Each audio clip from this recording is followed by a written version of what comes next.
ciidamada dalka Kenya ayaa sheegay in ay dileen 4 nin oo ka dambeeyay weerarkii shalay lagu qaaday bas marayay meel u dhow magaalo xeebeedka Lamu. Waxa lagu dilay weerarka baska lagu qaaday 3 qof, halka dhowr kalena uu dhaawac ka soo gaaray kadib markii dabley hubeysan ay rasaas oo kaga qaadeen baska oo ka yimid magaalada Mombasa. Ragga laga shakisan yahay inay weerarkan soo qaadeen ayaa waxa la dilay saacado kadib markii ay ciidamada ammaanku sameeyeen howlgalo dabagal ah. Ciidanka booliska ayaa gacanta ku dhigay nin la qabtay xilliga howlgalka oo looga shakisan yahay in uu kamid ahaa dableyda bas weerarka ku qaaday. Ma jiro ilaa ay hadda cid sheegatay weerarka baska, balse xarakada Al-Shabaab ayaa weeraro noocan oo kale ah isla goobtan horey ugu qaaday sasiya gawaadhi ay boolisku leeyihiin oo halkaas marayay. Ugu dambeyntii booliska dalka Kenya ayaa heegan sare ku jiray xilliyadii ciida Christmaska iyo dabaaldega sanadka cusub kadib markii ay warbixino soo saareen sirdoonka dalka Kenya iyagoona ka digay weeraro ay qorsheynayaan xarakada Al-Shabaab.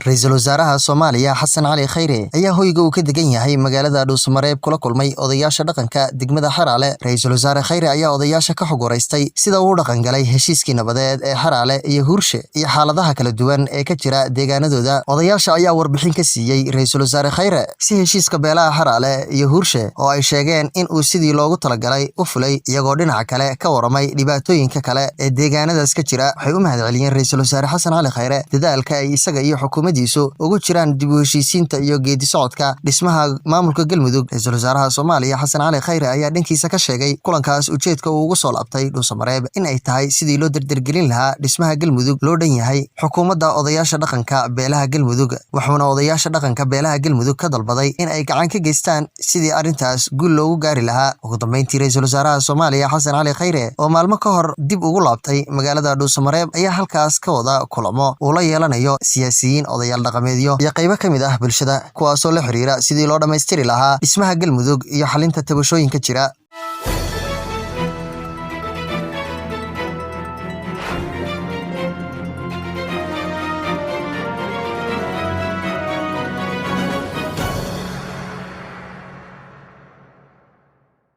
dowladda dalka Mareykanka ayaa xaqiijisay in ay duqeyn dhanka cirka ah ay ku dishay General Qasim Suleymani, iyadoo sarkaal ka tirsan dowladda Mareykanka uu wakaalada wararka ee Reuters u sheegay in ay fuliyeen duqeyn laguna beegsaday kooxo taabacsan Iran. Abu Mahdi al-Muhandis oo ahaa taliye ku-xigeenkii maleeshiyaadka Ciraaq ee ay taageeraan Iran ee ciidamada dhaqdhaqaaqa caanka ah ee Ciraaq ayaa sidoo kale la dilay. Gantaal ayaa lagu soo waramayaa in uu kulanyadoodii kula dhacay agagaarka garoonka diyaaradaha. Saraakiisha ayaa sheegay in tirada guud ee khasaaraha aysan cadayn, laakiin la rumaysan yahay in ugu yaraan 7 qof ay dhimatay. Waxaa mid kamid ah qof lagu tilmaamay in uu yahay madaxa borotokoolka garoonka diyaaradaha, kaasoo hal sarkaal uu sheegay inuu halkaas u joogay inuu soo qaado 2 qof oo marti heer sare ahaa. Qudus waa unug kamid ah ilaalada kacaanka Iran, shaqadeedu ugu weynina waa in ay ka fuliso howlgal military meel ka baxsan dalka Iran. Ciidamada dhaqdhaqaaqa caanka ah ee Ciraaq waxay xiriir dhow la leeyihiin Iran, waxayna ka dambeeyeen weerarkii Talaadadii lagu qaaday safaaradda Mareykanka ee Baghdad. Ugu dambeyntii dilka generaalkan ayaa dadka darsa arrimaha bariga dhexe waxay aaminsan yihiin in ay dhalin doonto xiisad hor leh, lagana yaabo in ay Iran qaado talaabo argoosi ah.